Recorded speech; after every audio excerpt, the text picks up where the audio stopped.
'Tis the Damn Season for a Christmas Miracle by Peacockgirl. Chapter 2. Peter knows the third cookie is a mistake. Added sugars aren't in his budget, and he has to watch everything he puts in his angry, shrunken stomach nowadays. But chocolate chip cookies are his weakness. The only baked goods May consistently managed not to burn. And Mr. Stark's designer thermos kept the hot chocolate blissfully warm, even though he must have made it hours ago. The rich liquid makes Peter queasy, but it feels heavenly as he sips it, and tastes so damn good that he doesn't stop until the container is empty. Afterwards, there's nothing to do but try not to be sick as he waits for the barrage of questions he knows he deserves. He has a few of his own. Primarily, what the hell is going on here? And why is Morgan obsessed with a boy she barely knew and shouldn't remember? But for some reason, Mr. Stark is showing uncharacteristic restraint. He stays quiet as he drives, though Peter watches his eyes flick frequently to the rearview mirror, probably to make sure his daughter is safe with the stranger in the back seat. Morgan had insisted on sitting next to Peter. If not for the car seat Mr. Stark had strapped her into, Peter thinks she might have curled up in his lap, which would have been shocking even without the memory spell, considering they'd only met twice. Apparently, no one ever taught her restraint. She chatters the entire drive, telling Peter about what she learns in school and who her friends are, and each and every present she's gotten for Christmas. He hums occasionally to make her think he's listening, but most of her words go right over his head. Thankfully, she doesn't seem to notice. Miss Potts is waiting for them when they pull up to the cabin, arms crossed tightly over her festive red sweater. She's wearing an expression meant to make board members quail, and Peter has a terrible moment when he thinks he's going to be sick right on the Starks' front lawn. "I see you've found Morgan's imaginary friend," she says. "I never said Petey was imaginary," Morgan shrieks as she tugs Peter towards the door, but Peter digs in his heels and stays put, watching Mr. Stark for cues. Mr. Stark rubs at the back of his neck, his elevated pulse and tentative expression both ratcheting up Peter's anxiety. "Fry was supposed to fill you in on the situation." "Oh, she filled me in all right, meaning she showed me several incomprehensibly domestic videos that I have no recollection of being part of. Does anyone want to explain why?" Mr. Stark shrugs. "I don't know why we can't remember." "You don't know?" Miss Potts echoes incredulously. "Well, there's a Christmas miracle. I don't think I've ever heard you say those words before." "I can explain," Peter offers, unable to stand watching them fight on his behalf. "Not today." "Not today?" Peter and Pepper ask at once. Then they look at each other, unlikely allies in their shared disbelief. Mr. Stark steps closer and grips Peter's shoulder, not painfully or gingerly, but a good, solid, comforting grip. It takes everything inside Peter to avoid leaning into the contact. "Look at the kid. Whatever happened to him wasn't very Christmassy. No need to dredge up all that trauma when we're supposed to be celebrating. We'll figure it out on Boxing Day." Peter has never known Mr. Stark to ignore his curiosity. He feels tears sting in his eyes that such a gesture is meant for him. Miss Potts uncrosses her arms. Her look softens until it's almost a smile. "All right, because it's Christmas, but I do expect an explanation." "Don't worry, Pep, so do I." Mr. Stark squeezes Peter's shoulder, then guides him gently toward the door. "But first, we're making merry." As Peter stumbles across the threshold, he still thinks he might be dreaming. He just can't tell if it's a nightmare. Miss Potts informs them all in a pointed voice that there will be a few hours until dinner, since she didn't know when they'd be back. Mr. Stark ushers him and Morgan to the living room to wait. "So, what's your favourite Christmas movie, Pete?" The question is friendly and harmless, but Peter thinks of a particular lab session where he'd rambled through the merits of every Christmas movie he'd ever seen, while Mr. Stark judged his commentary. The man should know the answer. Peter knows his anger is unfair and unjustified, but once it fades he's just sad, and that's somehow worse.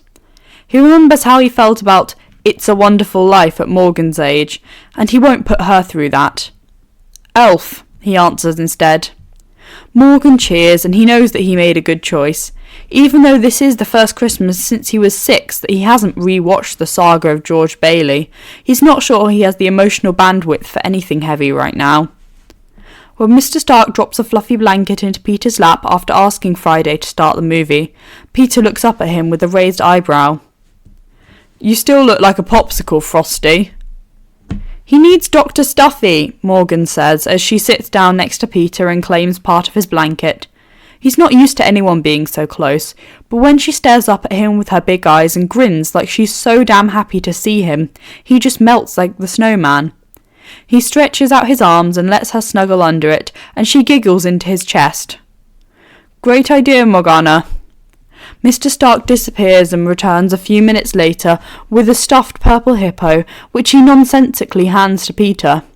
The toy is warm and smells strongly of lavender. "Did you put this in the microwave?"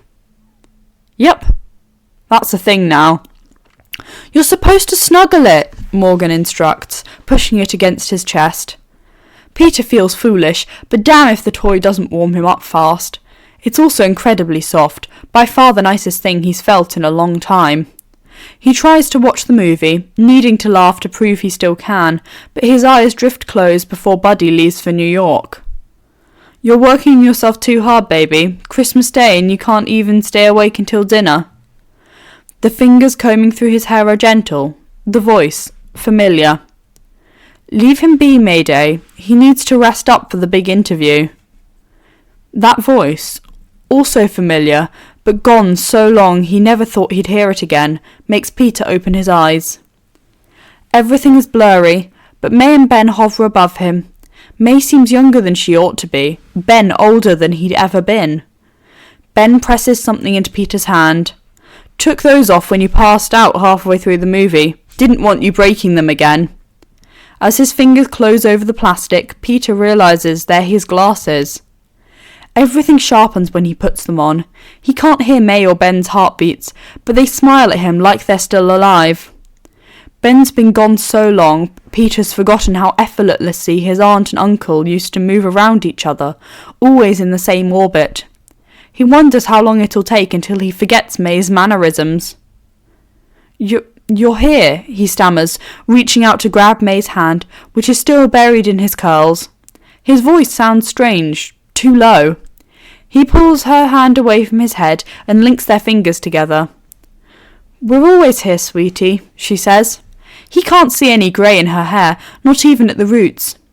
"You're the one who left for MIT, but we're glad you're spending your entire break with us, even if it's mostly an excuse to be in town for your interview." "Which you're gonna nail, Buddy, no doubt about that." "There's plenty of doubt," Peter says, surprised to find that he knows what they're talking about. "There's a dozen finalists, and he's only going to take one personal intern." "But how many failed to make that top dozen, May says. "And you were so nervous about your September Foundation application, and that was accepted." "Yeah, but SI funds tons of September Foundation projects. Interning with Tony Stark is next level. I wouldn't just be working on something on my own. I'd be learning from the man who practically invented nanotechnology."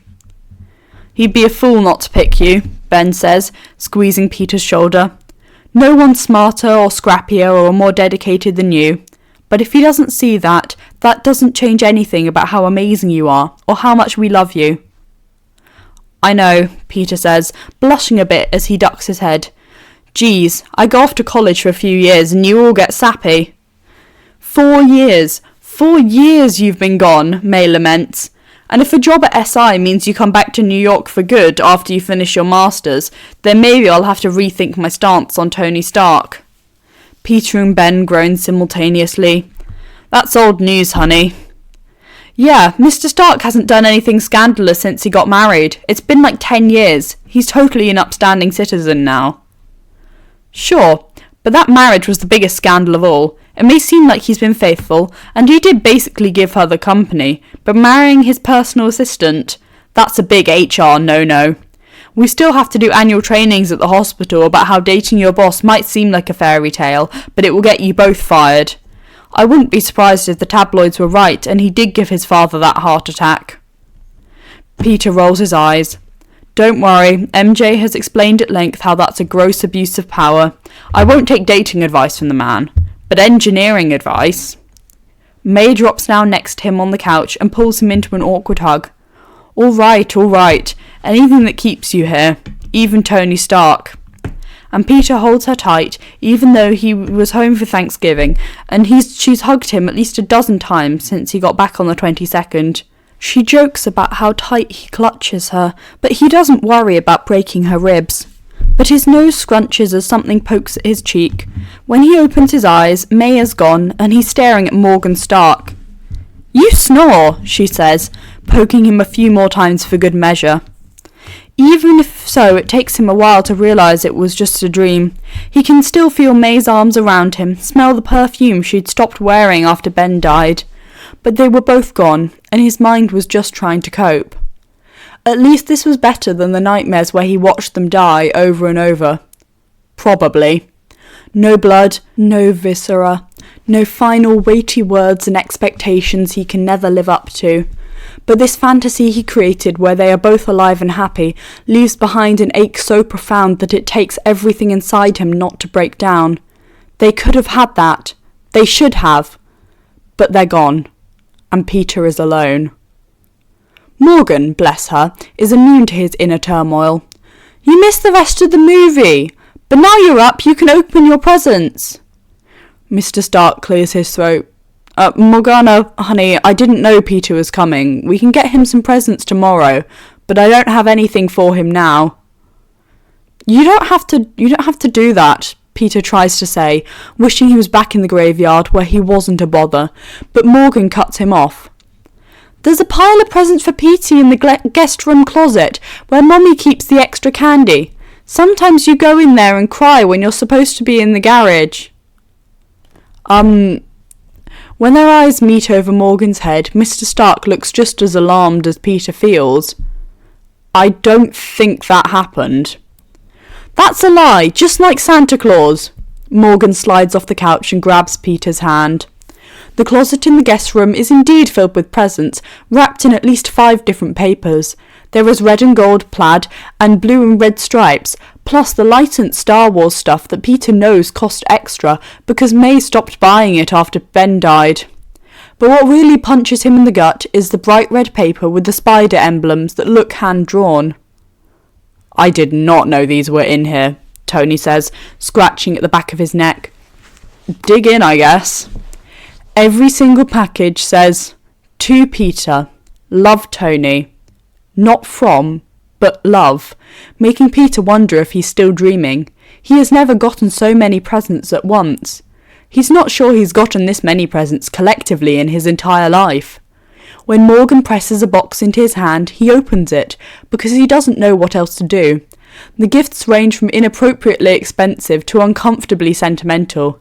He opens a Millennium Falcon Lego set signed by Harrison freaking Ford and reservations for the Starks, Peter and Ned at the new Disney Star Wars hotel, but also the MIT sweatshirt he'd borrowed from Mr. Stark whenever he got a cold in the lab, and a Kishi souvenir snow globe of Spider-Man hanging upside down on the Rockefeller Christmas tree. We miss you, Spidey, carved into its base. He opens a new laptop, a Stark pad, a Stark phone, and a frankly insulting number of backpacks. Morgan offers complimentaries on each gift, but Mr. Stark is silent, and Peter just can't bring himself to look at him. He feels absolutely numb. This is not his life, not anymore. But it never was. Mr. Stark gave him a couple of suits, yes. He was generous in a casual way, buying pizza and lab equipment, and even clothing or school supplies whenever he noticed Peter was in need. But it was never premeditated. Mr. Stark was allergic to sentiment. He'd said so more than once. This closet is a shrine, except the boy it memorialised never existed at all. The next box Peter grabs is small and wrapped in the paper with the hand-drawn spiders. It's too light to be a book, though it's almost the right shape. He unwraps it carefully, sliding a finger under the tape instead of just ripping the paper apart. All he can think of is how long Mr. Stark must have spent with the Sharpie, doodling Peter's emblem. The paper is such high quality that no ink bled through to the box it covered. Peter opens it and finds a few pieces of paper, folded hamburger style. Dear Peter, it reads. Mr. Stark hadn't called him that. Almost never. It was always nicknames and Kid and Pete, and sometimes Mr. Parker if Pepper was scowling at him. Peter never thought his name was that exceptional, though he'd give anything to have people know it now. But this, 2 simple words make him want to run. The paper feels heavy in his hands, and he knows he might crumble under the weight of it. But he's curious too, and for the first time in weeks, and he can't make himself put it down. Merry Christmas, kid. Morgan's 4 now, and since this is the first Christmas she might remember, Pep and I went all out. Gigantic tree, decorations everywhere, and the presents. So many presents. We spent hours putting everything together, and now it's 3 a.m, and I should be passed out like Pepper because my little menace is going to be up at 6, ready to tear through everything. But instead I'm hiding in the lab, thinking about how you would have been such a big help. How you would have put on one of those silly green hats with the pointed elf ears and helped me eat the cookies we left for Santa, and you definitely wouldn't have sworn at the miniature kitchen set until Pepper told you to knock it off and just follow the instructions. You would have insisted on climbing on the roof to shake jingle bells and gone out in the dark to leave reindeer footprints in the snow. You would have been so damn excited about everything, and thinking of that made me realise I'm just going through the motions. I'm doing all I can to make Christmas amazing, and yet all I want is you. I missed you, kid. God, I miss you so much. Every time I think I get a handle on it, Morgan does something adorable, and I want to reach for my phone to text you about it, and then I realise again that you're gone, and it hurts. You would have been an awesome big brother, I know it. You would have been so good with Morgan. I wish more than anything that I gotten to see that. Sometimes I dream about the 2 of you, together. I always wake up crying. Yeah, shocking, right? The Tin Man has a heart. I know. Turns out I do. The worst part is that heart knows how much I fucked up, now. It regrets every damn day. There were so many things I never told you when you were alive, and now all I can do is write this letter like some teenage girl confessing her first crush to her diary. I was terrified to get too close to you, not because I thought I was going to lose you. I should have worried about that more clearly. I should have put walls around my heart and run in the other direction. I don't mean that. I can't mean that, much as I want to. I thought I was going to fuck you up. You deserve better than me. You knew that from the moment you gave that responsibility speech, the day I recruited you to fight a bunch of my superpowered friends. You were worried about homework and I steamrolled you right into a fight I had no business bringing you to, because I was selfish and all I could think about was my own problems. But I knew you deserved better than that, so I tried to keep my distance, but that didn't work out and you almost got killed cleaning up my mess, so I figured maybe I could help you in a hands-off kind of way. Ha! I overestimated my ability to resist your charms, clearly, because lab days turned into movie nights, and I have no fucking clue how my highlight of every week became hanging out with a teenager, but there we go. Maybe because it was so clear that you wanted to be there, that you didn't care about my money or my fame. Sometimes it seemed you didn't even care about my genius, that you cared most about me. And I cared right back. Not just cared. I didn't understand until you were gone, till all the light and humour and joy and goodness and brilliance had been sucked right out of my life. It wasn't until Morgan was born that I realised I loved you. A sob tears out of Peter's throat as the letter crinkles and rips beneath his hands. It isn't fair. It's like losing Mr. Stark all over again. He's back on that battlefield, and once again it's Peter's fault. Parker luck and god-awful timing.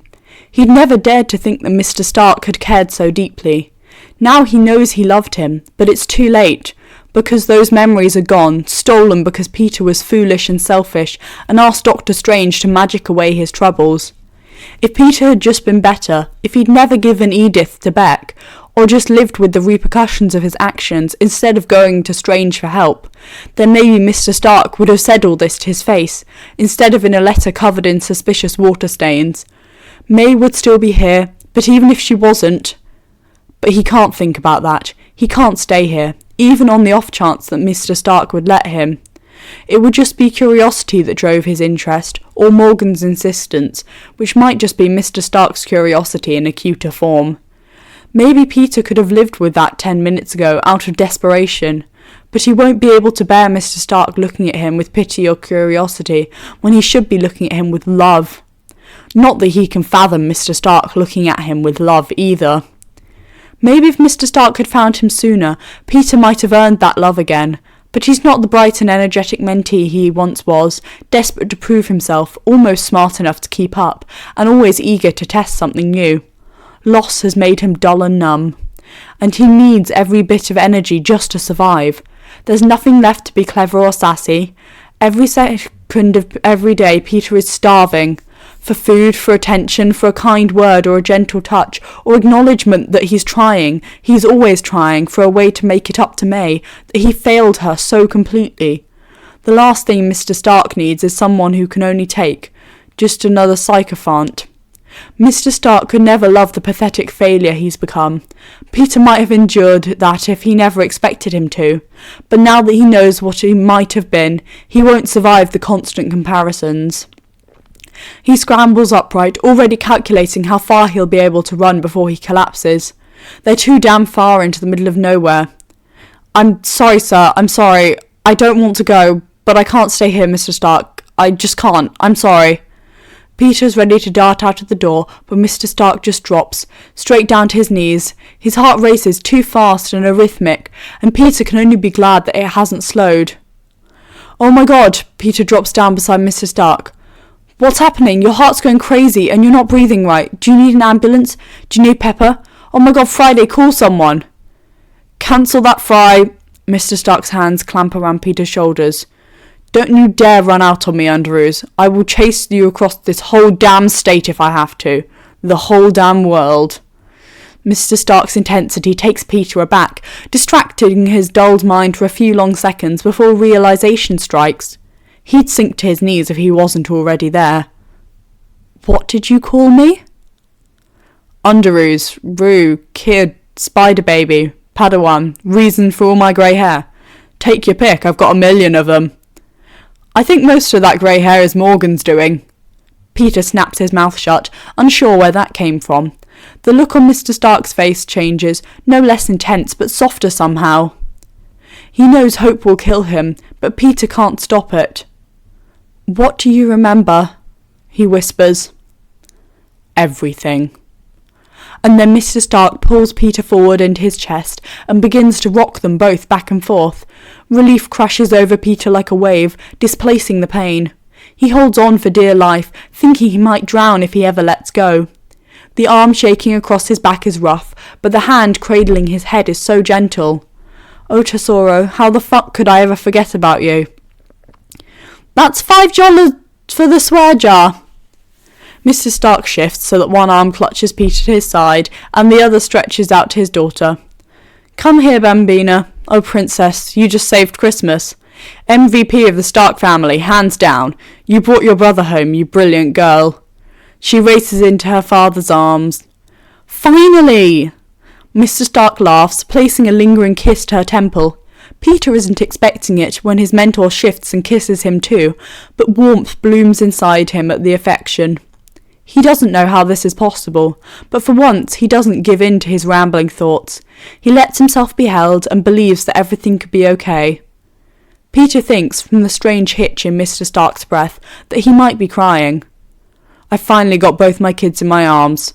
Best Christmas present ever." Peter doesn't know what to say to that, so he doesn't say anything at all, just presses himself harder against Mr. Stark, his whole body buzzing with the contact after so long on his own. He's not sure how much time passes before Miss Potts finds them.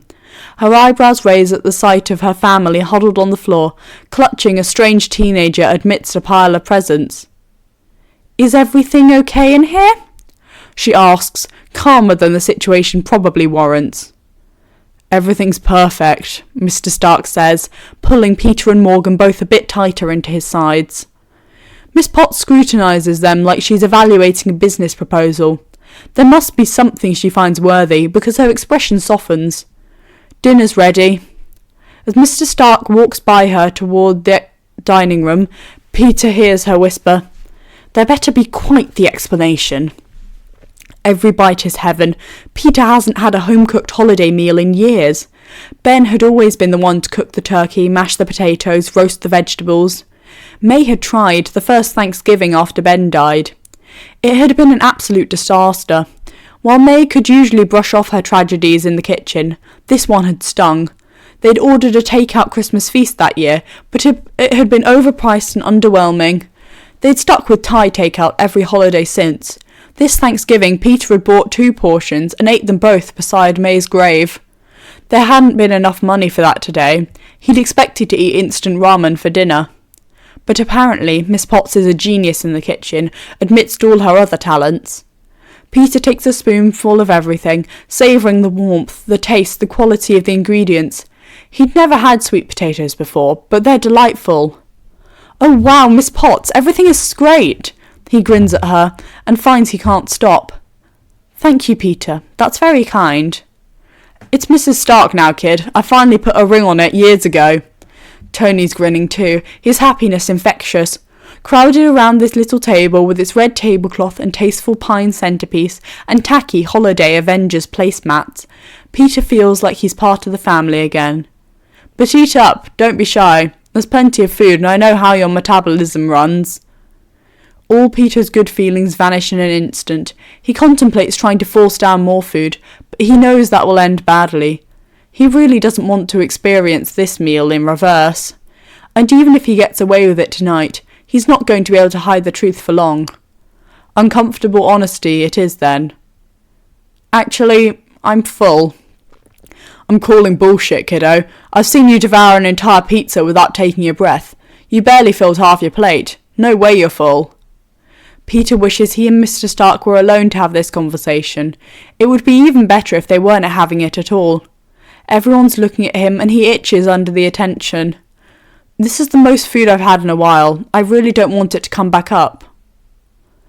"Why haven't you been eating more? You know your healing's affected if you don't eat enough." Peter looks down at his plate to escape Mr. Stark's frowny disappointment. "Food is expensive."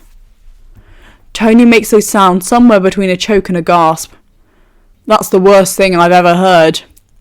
"Tony!" Mrs. Stark hisses. She turns to Peter. He expects pity, but her smile is kind, although a bit strained. "Please excuse my husband for being an insensitive ass. The leftovers will be in the fridge. You're welcome to them whenever you get hungry again." "Thanks." Shame burns like stomach acid, and he doesn't look at Mr. Stark for the rest of the meal. When it's time for dessert, he asks for pumpkin pie, thinking he's digested enough to manage it. Mr. Stark practically jogs into the kitchen, and Peter assumes he wants to escape the awkwardness that even Morgan seems to be picking up on. 2 minutes later, he returns with the slither of pie, cinnamon sprinkled over the whipped cream just the way Peter likes it. Peter figures it's the only apology he's going to get. At least it tastes great, and he needs the calories. Peter volunteers to do the dishes, shaking off Mr. and Mrs. Stark's insistence that he's their guest and needn't bother. It's the least he can do, and he really doesn't mind, but honestly, what he needs most is some time alone. He doesn't expect Mr. Stark to follow him into the kitchen. Surely Iron Man doesn't do dishes. But when Peter reaches for the faucet, Mr. Stark stops him.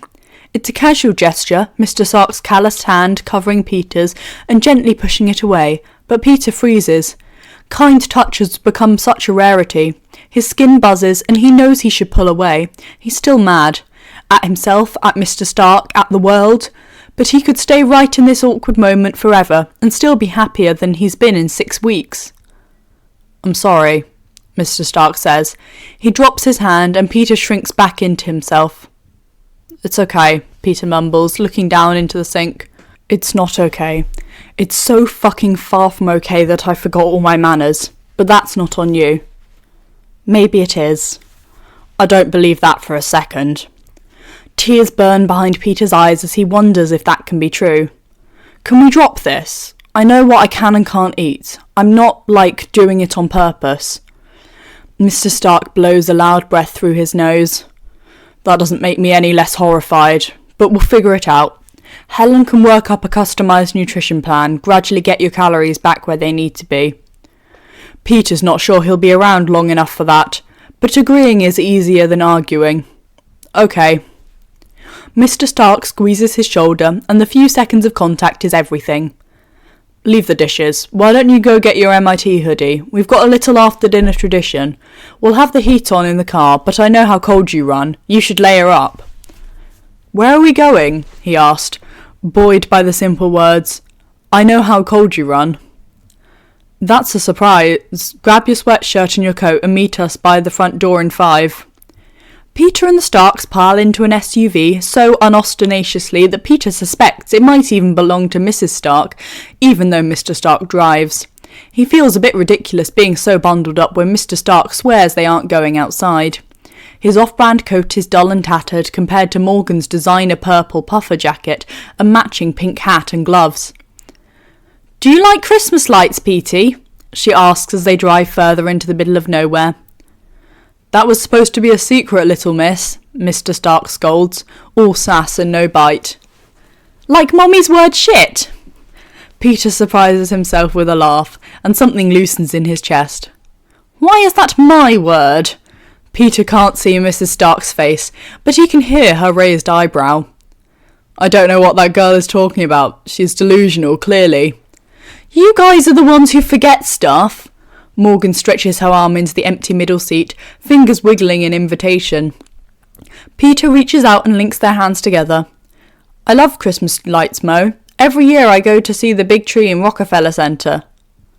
That tree only has 50,000 lights. We're going to see 1,000,000. 1,000,000 lights?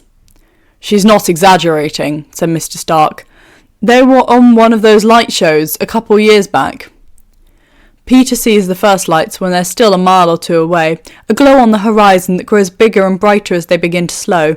They've driven through mostly empty road for nearly half an hour, but cars start to materialise as they get closer to their destination. By the time they reach the huge arch covered in snowflakes and candy canes, they're in bumper-to-bumper traffic. But that's all right, because Peter wouldn't want them to be able to drive any faster. The place is insane. 5 minutes into the display, and he thinks 1,000,000 lights might be an undercount. They're everywhere, strung around actual pine trees and metal structures alike, strewn across the ground like a net, hanging down from wires like snow. "Whoa," Peter says, unable to be more articulate than that. "You ain't seen nothing, kid," Mr. Stark says. "There's 7 different parts to the display. The North Pole is cool and all, but it gets better." "Wait till you get to Disney World. They have Elsa's Ice Castle and Ariel's Cave." That cave happens to be on Peter's side of the car. As they approach, Morgan pops out of her car seat and slides next to Peter. "Hey," Mr. Stark scolds. "You know better than to leave your seat when the car is moving." "We're barely moving, and all the good stuff is on Petey's side." Peter pulls Morgan into his lap and loops an arm around her waist like a seatbelt. "I've got her," he promises. "Fine, but only because it's Christmas. Don't do that again, Morgana." "I won't." Morgan tilts her head up and presses a kiss to Peter's cheek. "Thanks, Petey. Now we better pay attention before we miss the good stuff." There is so much to take in, Peter is sure he misses most of it. The Starks tune the radio to a station that plays music that corresponds to the display. Peter divides his attention between that and Morgan's running commentary. She asks him occasionally for his opinion, but he's not particularly coherent. His clearest thought is that May would have loved this. The music isn't quite synced to their progress, so he hears a few familiar bars before he realises what is coming next. "Daddy said this next part would be your favourite," Morgan says, "but Elsa's castle is better." As the Imperial March swells, they drive beneath an epic space battle. Peter's breath catches at the level of detail and the sheer size of the display around them. The Death Star and the Millennium Falcon look real. There's a tribe of Ewoks, a bustling cantina where every familiar alien is wearing a Santa hat or a Christmas sweater, an animatronic Jedi, their lightsabers particularly bright as they flash across the sky. How did they even do this? Mr. Stark chuckles. Peter glances towards the front of the car and notices that Mr. Stark isn't watching the road or the display. His eyes are tilted towards the rearview mirror. There's a strange look on his face. He's pleased with himself. Definitely pleased. But there's also something soft, which isn't a word Peter associates with Mr. Stark. "Just a whole lot of Christmas magic." "And a rather large anonymous donation, maybe," Mrs. Stark adds. The only thing that could make this any better was if May was here to see it, but he'll give her a play-by-play the next time he visits. Morgan is right.